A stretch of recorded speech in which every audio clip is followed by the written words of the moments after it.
예, 여러분이 읽으신 요 시편 106편은 여러 시편들이 있는데 특별히 찬양시라고 불려지는 그룹에 속해 있는 시편입니다. 그래서 찬송시라고도 하고 찬양시라고도 하고 특별히 또 106편은 후반으로 가면 참회의 성격을 가지고 있기 때문에 참회시라고도 불리기도 해요. 본문에서 저는 크게 세 가지 포인트를 좀 살펴보려고 하는데 이 본문 시편을 누가 지었는지는 알 수 없어요. 그래서 무명의 시편의 저자가 지었는데 과연 이 무명의 시편 저자는 오늘 본문 106편을 통해서 무엇을 찬양하려고 했을까라고 하는 질문으로부터 본문을 좀 살펴보려고 해요. 그래서 봤더니 본문 지금 여러분이 읽으신 1절로부터 12절 내용에서는 크게 두 가지가 등장을 합니다. 첫 번째는 하나님의 크심과 성품, 바로 하나님 자체가 어떤 분이신지가 1절에서 3절에서 등장을 하고요. 나머지 4절부터 12절까지에서는 그 하나님이 자신과 또 과거 자신의 조상들을 어떻게 구원하셨는지 하나님의 구원하심에 대한 고백이 4절로 12절 가운데 등장을 해요. 그럼 여러분 무엇을 찬양했는지가 드러나는 거죠. 첫 번째는 하나님 자체를 찬양했고 그리고 하나님 자체를 찬양했던 그의 찬양의 근거 또는 이유는 무엇이냐면 하나님의 구원하심이 지금 나와 또 과거 우리의 조상들 안에서 행하여진 그 구원하심을 찬양했다라고 하는 거고 그리고 그것은 오늘날 저와 여러분 가운데도 똑같은 찬양의 이유로서 두 가지가 등장하는 거죠. 우리는 하나님 자체를 찬양해야 된다는 겁니다. 그리고 또 한 가지는 하나님은 우리를 구원하실 자가 되시기 때문에 우리를 향한 하나님의 구원하심이 나의 삶을 통해 우리 가정 안에 구체적으로 지금 순간, 이 순간은 경험되지 않을 수도 있겠지만 앞으로 분명히 부인할 수 없는 방식으로 우리가 확인 가능한 방식으로 우리의 구원을 행하실 그 하나님의 구원을 찬양해야겠구나. 이것이 지금 오늘 본문에 등장하는 찬양의 이유인 거죠. 그렇다면 오늘 본문을 조금 더 구체적으로 살펴볼 수 있을 것 같아요. 그 하나님의 구원하심은 과연 어떻게 이루어지기에 이 시편 저자는 자연스럽게 찬양을 할 수밖에 없었을까? 결론을 먼저 말씀드리고 그 구체적인 내용을 이어서 좀 찾아보려고 하는데요. 4절에서 5절까지에서는 이 시편 저자의 자신의 현재 상황이 나타나요. 자신이 어떤 존재인지, 어떤 처지인지, 더 구체적으로는 그의 영적인 처지가 어떠하고 그의 육체의 상태가 어떠하며 그의 공동체적 처지가 어떠한지가 4절로부터 5절 가운데 자신의 상태가 드러나게 돼요. 그런 자신은 결과적으로 말씀드리면 4절로부터 12절 가운데서 하나님의 구원이 필요할 수밖에 없는 존재구나라고 하는 것이 4절에서 5절의 이야기이고 그렇게 하나님의 구원이 필요한 나를 하나님이 어떻게 구원해 내셨는지 이것이 6절로부터 12절 가운데 등장을 하는데 한마디로는 하나님은 나의 한없이 작음과 하나님의 한없는 크심의 격차 사이에서 지금 이 시편 저자의 찬양은 발생합니다. 무슨 얘기예요?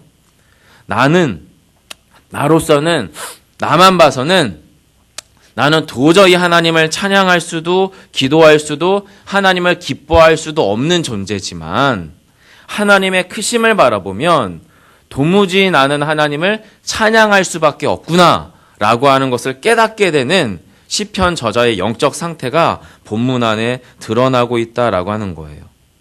그런데 여러분 사실 하나님의 어떤 현격한 격차를 사람이 경험하게 되면 저희는 교회 안에 들어와 있고 여러분 안에 구원에 대한 믿음이 있기 때문에 지금 제가 말씀드린 이 신앙적인 논리가 자연스럽게 고개가 끄덕여지겠지만 여러분의 불신의 배우자나 가족들이 만약에 이 이야기를 듣는다면 하나님의 절대적인 크심은 우리에게 두려움의 이유이지 하나님을 찬양할 이유가 되지 않습니다. 오히려 하나님의 그 크심은 압도되고 우리 스스로가 그 가운데에서 하나님을 외면하게 되는 이유라는 거죠. 그래서 여러분이 혹시 펜을 가지고 계시다면 이렇게 적어 주시면 좋겠는데요. 하나님과 나의 그 현격한 격차 사이에서 어떻게 우리를 찬양의 자리로 이끌어낼 수 있는 힘이 도대체 무엇이냐? 멀어지지 않는 유일한 힘은요, 말씀을 회상해낼 수 있는 힘입니다. 그리고 또 하나는 믿음에서 건져 올리는 고백의 힘이에요. 다시 말씀드릴게요. 우리로서는 정상적인 인간이라면 하나님의 한없는 크심은 우리를 압도함으로 말미암아 우리는 거기서부터 멀어지게 됩니다. 여러분 이 자리에서 아무리 등산을 좋아하셔도 여러분이 에베레스트 산을 올라가겠다고 결정하실 분은 이 자리에 아마 한 분도 안 계실 거예요. 여러분이 아무리 수영을 좋아하신다 하더라도 여러분이 오대양의 바다를 내가 횡단하겠다고 마음먹으실 분은 이 자리에 아무도 안 계실 거예요. 여러분이 아무리 자신이 탐험심이 특출나다고 해도 아마존 정글에서 여러분이 1년을 살다 나오겠다고 작정하실 분은 안 계실 거예요. 무슨 얘기예요? 하나님의 크심을 경험한 인간은 그 하나님께 가까이 가지 않고 멀어지는데 유독 한 종류의 사람은 그 하나님께 가까이 나아갑니다. 어떤 사람이요? 말씀을 통하여 하나님을 회상해낼 수 있는 사람. 또한 자신의 현실 속에서 현실에 압도당하지 않고 믿음으로부터 건져 올리는 하나님을 향한 고백의 힘을 믿는 사람은 하나님께 가까이 나아가더라라는 거예요. 그럼 여러분 이런 건강한 찬양의 영적인 선순환은 어떻게 이루어지느냐? 1절로부터 3절 사이에 그 이야기가 등장을 합니다. 여러분께서 1절로 3절을 같이 좀 읽어주세요. 함께 합니다. 시작.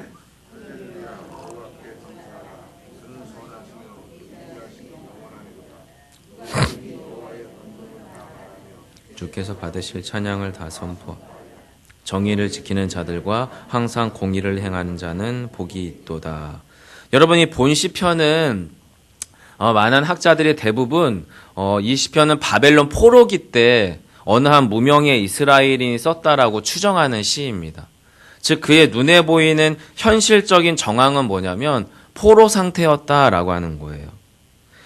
이스라엘의 영광스러움은 이미 완전히 무너졌어. 이스라엘의 성전이 무너지고 예루살렘 성이 함락당함으로 말미암아 눈앞에서 그들의 몸은 이미 이스라엘은 끝나버렸어 라고 하는 것을 받아들일 수밖에 없는 역사적 현실 속에서 이젠 깊은 어둠의 터널 안으로 들어갑니다. 언제까지요? 우리가 어떻게 언제 구원받을지 전혀 예측할 수 없는 상태로 그냥 깊이 잠겨 들어가는 거죠. 그런데 그가 지금 뭐라고 얘기하냐면 할렐루야 여호와께 감사하라라는 거예요.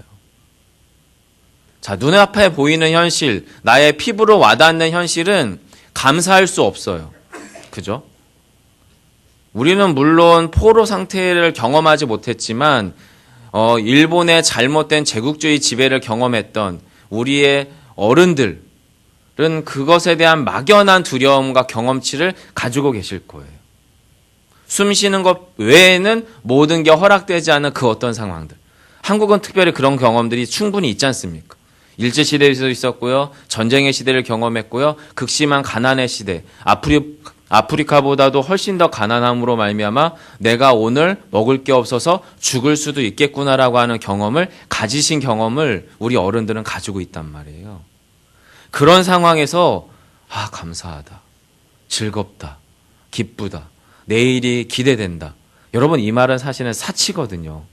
근데 지금 이 시편의 저자는 그렇게 감사의 노래를 하고 있어요. 어떻게 가능하냐면 감사의 그 내용과 뿌리가 무엇인지를 보면 알 수가 있는데요. 감사의 출처는 여러분 본문에 보시면 하나님의 성품과 속성에 기초합니다. 그의 찬양이 가능한 힘은 눈앞에 보이는 현실에 기초하여 있는 게 아니라 보이지 않는 현실인 하나님이 어떠한 분이시며 그가 여러분 본문에 보시면 선하시며 인자하심이 영원하다. 즉 하나님의 선하심과 인자하심 그리고 본문 3절에 하나님의 공의로우심은 비록 내 눈에 내 몸에 경험되어지는 현실은 그렇지 않다고 말한다 하더라도 하나님은 어때요? 인자하십니다, 여러분. 선하세요. 영원하세요. 공의로우세요. 여러분 이 시편 저자의 눈의 현실은 그렇지 않을 수 있어도 하나님은 내 현실과 상관없이 언제나 그러한 분이셨음을 그는 지금 어떻게 해요? 받아들이기 시작을 했습니다.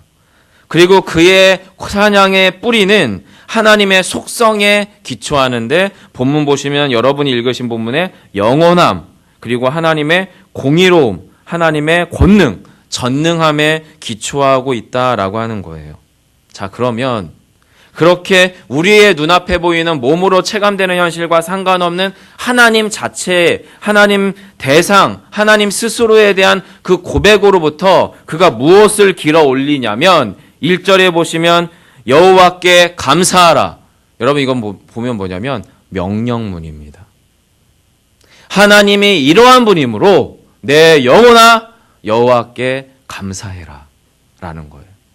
아, 감사하다, 기쁘다, 즐겁다가 아니고요, 여러분. 자신의 체감되어지는 현실 가운데에서 내 눈앞에 보이는 현실과 상관없이 하나님이 이러한 분이구나라고 하는 것에 대한 믿음의 경험치가 있었기 때문에 말씀을 회상해낼 수 있는 힘이 이 시편 저자 가운데 있기 때문에 그 말씀으로부터 그 말씀과 믿음의 기초에서 자기 영혼에게 명령하는데 뭐냐면 할렐루야 여호와께 감사하라라는 거예요. 그리고 나서 그가 무엇을 이야기하냐면 2절에서 이렇게 얘기합니다. 여호와의 권능을 다 말하며 주께서 받으실 찬양을 다 선포하랴. 질문이에요. 뭐냐면 충분히 아직 하나님을 향한 찬양이 드려지지 못했다. 무슨 이야기냐면 찬양이 미완성 상태다라는 거예요. 하나님의 크심에 비교하면 앞에서 말씀드렸죠. 아무리 등산을 좋아해도 에베레스트 산을 오르겠다고 작정하는 분이 없습니다. 아무리 수영을 좋아해도 내가 태평양을 건너보겠다고 말할 수 있는 사람은 많지 않습니다. 아무리 내가 탐험심이 특출나도 내가 정말로 브라질의 정글 속에서 1년을 살아보겠다고 작정할 만한 사람은 없습니다. 즉 하나님에 대해서 나는 충분히 찬양하고 감탄하고 하나님의 크심을 노래할 만큼 우리는 하나님을 알지 못합니다. 지금 그가 내 영혼아 여호와를 감사하라고 고백하며 그가 어느 영적 상태에 기초하냐면 나는 하나님을 충분히 찬양할 수 없는 상태예요. 어떤 상태요? 눈에 파여 보이는 결핍과 실패와 두려움과 깨트려짐과 망가짐과 내 몸에 다가오는 여러 가지의 상황들 때문에 나는 하나님을 충분히 찬양할 수 없는 상태고 하나님의 권능을 충분히 깨달을 수 없는 상태임을 그는 어떻게 해요? 인정하고 있습니다. 그러면서 그의 믿음은 그를 어느 고백으로까지 끌어올리냐면 3절에 보시면 정의를 지키는 자들과 항상 공의를 행하는 자는 어떻게 해요? 복이 있도다. 이 복이 뭐예요? 하나님의 품 안에 머물러 있으므로 내가 하나님과 함께 있구나. 내가 하나님께 더디지만 맞는 방향으로 옳게 가고 있구나라고 하는 영적인 재확인입니다. 눈앞에 보이는 현실적인 문제의 해결 상태가 아닌 거죠. 여전히 포로 상태예요, 여러분. 여전히 숨을 쉬는 것 외에는 허락된 것이 단 하나도 없는 포로 상태예요. 이 사람의 육체적 현실은. 근데 그의 영적인 현실은 전혀 다르죠. 눈앞에 보이는 현실과 상관없이 내 영혼은 여호와를 감사할 수 있는 상태예요. 나는 충분히 주님을 찬양할 수 없지만 더 충분히 더 깊이 주님을 찬양하고 싶은 영적인 열망에 사로잡힌 상태가 되었어요. 그리고 지금은 하나님의 공의로움이 이스라엘을 향하여 눈 감고 있어 보이지만 여호와의 공의로우심은 그 공의로움 안에 행하는 자들은 결단코 필히 분명히 주의 복되심 안에 머물러 있음에 대한 믿음의 고백의 힘이 그를 어떻게 해요? 세워가고 있다라고 하는 겁니다. 사랑하는 성도 여러분, 우리의 찬양의 건강한 영적 성순환은요, 눈앞에 보이는 체감되어지는 나의 상황이 좋아서가 아니라 나의 영혼이 찬양드릴 마땅한 대상 대신 하나님께로부터 출발함을 믿으시기 바랍니다. 내 현실이 찬양할 수 없어요. 내 현실이 기도할 수 없어요. 내 현실이 하나님을 예배할 수 없어요라고 설령 말한다 할지라도 그 하나님 자체로부터 찬양할 수 있는 힘을 끌어올릴 수 있는 여러분의 믿음이 되기를 소망합니다. 우리의 찬양은, 우리의 예배는 나로 기초하는 것이 아니라 하나님의 성품과 하나님의 영원한 속성과 또 우리의 놀라운 영적 상태, 육체적 상태가 아닌 영적 상태에 기초합니다. 감사하라는 명령이 필요한 상태예요, 여러분. 우리는 매 순간, 매 현실마다 하나님께 감사할 수 없는 이유가 발견되어지는 육체적 존재이기 때문입니다. 우리는 배고파서 찬양 못합니다. 우리는 배불러서 하나님께 찬양 못합니다. 우리는 가난해서 하나님께 찬양 못합니다. 우리는 너무나 부유하고 놀기에 바빠서 하나님을 찬양할 수가 없는 존재라는 거예요. 우리의 육체적 상태는 언제나 매 순간 하나님을 찬양할 수 없는 상태를 발견할 수밖에 없는 존재지만 우리의 영적인 상태는 그러함에도 불구하고 하나님을 찬양할 수 있는 상태를 발견해야 된다는 거예요.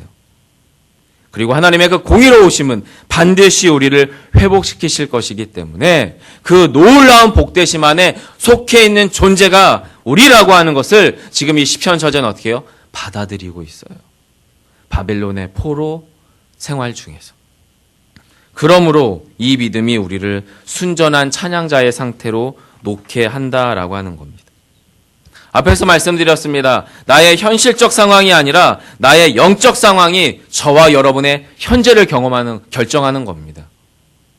왜냐하면 눈앞에 보이는 육체적 현실은 매 순간 그러했기 때문에. 신방 가다 보면 목사님 어려워요.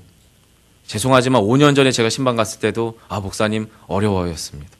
10년 전에 갔었을 때도 목사님 어려워였습니다.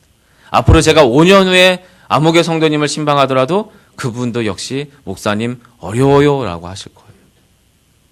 눈앞의 현실은 여러분 크게 달라지지 않습니다. 하지만 우리의 영적 현실은 그 현실과 상관없이 달라질 수 있다라고 하는 겁니다. 본문을 유심히 읽어나가다 보면 저자의 형편이 어떤지가 보여요. 4절을 한번 보세요. 4절 중간에 은혜로 나를 기억하시며 주의 구원으로 나를 돌보사. 이걸 역으로 돌려보면 여러분 하나님의 은혜가 지금 이 시편 저자로부터 끊어져 있는 상태예요. 그래서 그는 어떻게 해요? 하나님이 나를 잊으셨나 보다. 하나님이 나를 기억하지 않으시나 보다. 하나님의 구원은 이제 나랑 상관이 없나 보다. 하나님은 더 이상 나를 돌보시지 않는가 보다. 라고 하는 현재적 현실이 있으니까 4절의 노래가 나오는 거죠. 여호와여 주의 백성에게 베푸시는 은혜로 나를 기억하여 주십시오. 주의 구원을 과거에 행하셨던 것처럼 오늘 이날 나에게 그 구원을 행하사 주님 저를 돌봐 주십시오. 이게 이 시편 저자의 현실적인 상황이었었다라는 거예요. 5절도 마찬가지예요. 내가 주의 택하신 자가 형통함을 보고 주의 나라의 기쁨을 나누어 가지게 하사 주의 유산을 자랑하게 하소서. 이걸 역으로 돌려보면 뭐예요?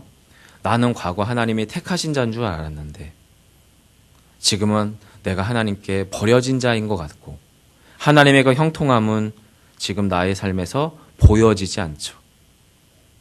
과거 나는 이스라엘이라고 하는 하나님의 거룩한 약속된 백성, 약속된 나라에 속한 그 구원의 기쁨에 속한 자였는데 이제 그 기쁨이 나로부터 떠나버렸으므로 나는 그 기쁨을 누릴 수 없는 자인 거죠. 약속의 기업 가나안 땅에서 그 유산을 누리며 자랑했던 자였는데 그 약속이 나를 떠나버린 상태 같아 보이는 거죠. 그러므로 무엇을 지금 고백하는 거예요? 주님, 제가 주께서 택하셨던 자인 것을 다시금 보게 하옵소서. 주님, 주께서 약속하신 주의 나라의 기쁨을 다시금 내 안에 회복시켜 주옵소서. 내 안에 찾아온 주님의 그 놀라운 믿음의 유산을 제가 누리며 획득함으로 세상 가운데 그것들을 자랑하게 해 주십시오. 여러분, 찬양이 처음에는 뭐로부터 시작했습니까? 명령으로부터 시작했어요. 나의 결핍의 상황 속에서 그럼에도 불구하고 내 영혼아 감사해라. 찬양해라. 더 찬양해라. 그리고 나의 복되심 안에 거하자. 그리고 그 찬양이 더 나아가다 보니까 내 현실 속에 결핍되어진 영적 유산들을 발견하게 되죠. 그게 여러분 4절과 5절 여러분이 읽으신 그 정황이었던 거예요. 여러분, 이 현실적인 상황은 결코 평안할 수 없는 상황이죠. 그럼에도 불구하고 그의 영혼의 가장 깊숙한 고백은 어떠합니까? 절박하고 진실합니다. 저는 4절 여호와여라고 하는 고백이 마음에 남아요. 여호와여 이렇게 해주십시오. 이렇게 해주십시오. 이렇게 해주십시오. 그래서 5절에 여호와여 내가 이제 다시금 주님의 그 형통함을, 그 기쁨을, 그 유산을 자랑하게 해주십시오. 무엇을 닮아 있습니까? 우리의 기도를 닮아 있습니다. 하나님, 하나님, 내가 다시금 여호와를 바라보게 해주십시오. 사랑하는 성도 여러분께서 이 기도의 자리에 나오신 이유가 그것이잖아요. 말씀을 좀 맺어가야 될 것 같은데, 이미 앞에서 말씀드린 대로 현실에 압도당하지 않고 함몰되지 않고 믿음의 자리에서 자신을 끌어올리는 힘은 말씀을 묵상할 수 있는 힘이고 회상할 수 있는 힘이라고 말씀을 드렸어요. 그래서 이 시편 저자는 무엇을 회상하냐면 약속의 땅 가나안 땅에서 여로보암의 죄 가운데에서 범죄했던 자신들을 기억해냅니다. 그게 여러분 6절입니다. 6절 보시면 끝부분에 조상들처럼 범죄하고 사악을 행하고 악을 지었다라고 말합니다. 여러분 여기에서 여러분 범죄했다라고 하는 것은 하나님께로부터 벗어났다, 하나님께로부터 떠났다라고 하는 말이고요. 사악을 행했다라고 하는 것은 그렇게 떠남으로 말미암아 하나님으로부터 어떻게 왜곡됩니다. 변형됩니다. 변질됨으로 말미암아 불법을 행하게 되는 거죠. 그 상태가 여러분 사악을 행한다는 거예요. 불법을 행한 상태로 말미암아 악을 지었다는 건 뭐냐면 재판관이 보기에 너는 그러함으로 유죄야 하고 쾅쾅쾅 유죄 선언을 받은 상태입니다 라고 하는 것이 지금 범죄하여 사악을 행하여 악을 지었다는 상태라는 거예요. 근데 자신뿐만 아니라 과거 자신들의 조상들도 봤더니 똑같았다는 거예요. 어디에서? 애굽에서 400년 포로되었을 때. 여러분 저는 되게 신기한 게 뭐냐면 유대 백성들이 400년 동안 애굽 땅에서 포로 생활을 했는데 그들의 민족의 정체성을 놓치지 않았어요. 저희는 36년 동안 일제의 지배를 받았으므로 말미암아 일제의 잔재들이 너무나 많아서 대한민국은 아직도 그것을 제대로 털어내지 못했는데 지금 400년 동안 포로 생활을 했던 이 이스라엘 백성들은 내가 하나님께로부터 받았던 구원의 감격을 소유했던 백성이라고 하는 것을 결코 하나님은 그것을 놓치지 않게 했었다는 거예요. 그럼에도 불구하고 그 조상들이 그 애굽 땅에서 하나님께 범죄하였음을 그는 지금 기억합니다. 근데 그 범죄가 너무나도 적극적이에요. 7절의 동사 세 가지입니다. 주의 기이한 일이 애굽 땅 가운데서 모세의 10가지 기적을 통해서 행해졌는데 어떻게 해요? 깨닫지 못했다고 말합니다. 영적인 깨달음, 회상할 힘이 없다 보니까 어떻게 가냐면 주의 크신 인자를 어떻게 해요? 기억하지 아니하고, 이 말은 뭐예요? 의지적으로 기억을 안 한다라는 거예요. 자발적으로 의지적으로 불신앙의 상태로 걸어 들어갔다라는 거예요. 깨닫지 못하니까 말씀을 회상해낼 수 있는 힘이 없다 보니까 내 의지를 가지고 하나님께로 나아가는 것이 아니라 하나님께로부터 멀어지는 상태에 우리의 조상들이 있게 되었다라고 하는 거예요. 그러므로 어떻게 됩니까? 홍해 앞바다에서 거역했죠. 여러분 그것이 조상들의 상태였고 나의 상태였었다라고 지금 이 시편 저자는 이야기하고 있는 거예요. 그런데 그 가운데에서 이 시편 저자는 다시금 출애굽의 모티브를, 구원의 이야기를 꺼내옵니다. 홍해의 기적을 꺼내오죠. 어떤 일이었습니까? 8절입니다. 읽어드릴게요. 그러나 여호와께서는 자기의 이름을 위하여 그들을 구원하였으니, 어떻게 구원을 행하였냐면 9절입니다. 여러분 같이 한번 읽어보겠습니다. 시작. 이에 홍해를 꾸짖으시니 곧 마르니 그들을 인도하여 바다 건너가기를 마치 광야를 지나감 같게 하사. 저는 이 본문 9절이 이렇게 읽혔어요. 꾸짖으시니 곧 말랐다라고 하는 것은, 여러분 바다를 꾸짖는 것은 비상식적인 일입니다. 바다는 원래 거기 있었어요. 하나님이 애시당초 그렇게 지었잖아요. 죽음도 하나님이 정해놓으신 이치예요. 태어나면 죽게 되어 있어요. 그들에게 찾아온 죽음의 자리예요. 홍해 바다에 빠져 죽든지 애굽의 병사들의 칼날에 찢겨 죽든지, 이것이 지금 이스라엘 백성들에게 정해놓은 순리예요. 상식이에요. 지금 이 상황은. 근데 하나님이 어떻게 해요? 그 상식을 비트세요. 그 상황을 뒤집으세요. 홍해를 꾸짖은 것처럼 하나님이 예수 그리스도를 통하여 인생에게 찾아온 죽음을 죽임으로써 예수 그리스도를 죽임으로 말미암아 죽음을 죽음으로써 심판하심으로 우리의 상식인 유죄 판결을 받은, 그래서 죄 가운데 태어나 죄로부터 죽음의 결과를 가진 우리의 죄된 인생들을 너는 유죄야, 너는 죽음이 너의 인생의 마지막이야 라고 하는 그 모든 유죄 선언을 하나님이 어떻게 해요? 비트시는 거예요. 왜요? 우리를 사랑하심으로 당신의 구원의 인자하심을, 당신의 구원의 이름을, 당신의 구원의 사랑을 우리 안에 확증시키기 위하여 그 죽음의 상식을 비틀어내심으로 예수 그리스도를 죽이시는 죽음으로, 죽음을 죽임으로 말미암아 누군가를 살리시는 거죠. 그게 누굽니까? 바로 우리 자신입니다. 그 구원을 지금 이 시편 저자는 회상해 내고 있습니다. 출애굽의 그 과거의 역사로부터, 그 과거의 말씀으로부터. 그럼 오늘 이 시간 하나님이 저와 여러분 가운데 원하시는 것도 무엇이에요? 이 시편의 고백, 이 말씀으로부터 이 구원의 소식을, 예수 그리스도의 복음의 소식을 우리로 하여금 어떻게 해요? 끌어올리시기를 원하시는 거죠. 그래서 우리의 눈앞의 현실이 우리를 압도하는 게 아니라, 우리의 눈앞의 결핍의 상황들이 나를 끌고 가는 것이 아니라 나의 영적인 현실이, 나의 구원의 약속들이, 하나님의 그 영원한 생명의 언약들이 나를 끌어갈 수 있는 그 놀라운 믿음의 자리로 우리를 끌어올리시는 겁니다. 사랑하는 성도 여러분, 왜 이 결정이 중요합니까? 눈에 보이는 현실보다 눈에 보이지 않지만 결정적인 영적인 현실을 하나님은 지금 바꾸기를 원하고 계세요. 어떻게 구원을 우리가 경험하나요? 자신의 처지에 필요한 것이 하나님의 은혜구나, 구원이구나, 영원한 기쁨이구나라고 하는 것을 절감하고 절박하게 깨닫는 자만이 그 구원을 어떻게 해요? 다시금 끌어올릴 수 있습니다. 그 말씀을 회상할 수 있습니다.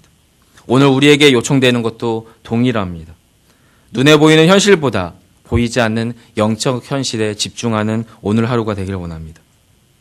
우리의 믿음이 우리의 영혼을 구원하도록 예수 그리스도의 구원의 소식, 그 복음 가운데 우리 자신을 내어드리시기 바랍니다. 우리는 하나님께로부터 벗어났고요, 왜곡되었고요, 변질되었으므로 불법을 행하다 유죄 상태, 죽음의 상태에 이르게 되었습니다. 하지만 하나님의 사랑과 공의는 예수 그리스도를 죽임으로, 죽음을 죽이심으로 말미암아 우리를 살리셨습니다.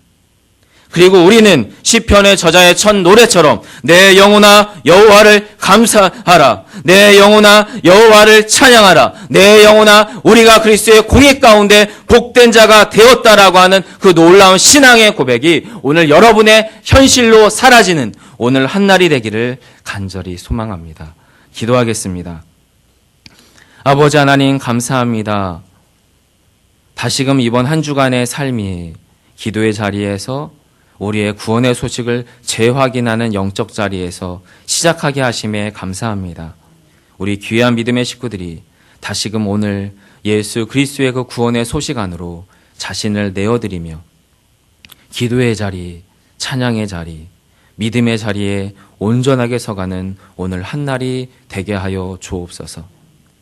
예수 그리스도의 죽음으로 죽음을 죽이신 그 놀라운 생명의 소식이 우리의 영적인 현실임을 깨닫고 몸으로 체감되는 현실이 아닌 그 영적인 현실이 나의 육체를 끌고 나가는 놀라운 영적인 재역전이 일어나는 오늘 한날 되게 하시기를 소망하옵고 예수님 이름으로 기도합니다.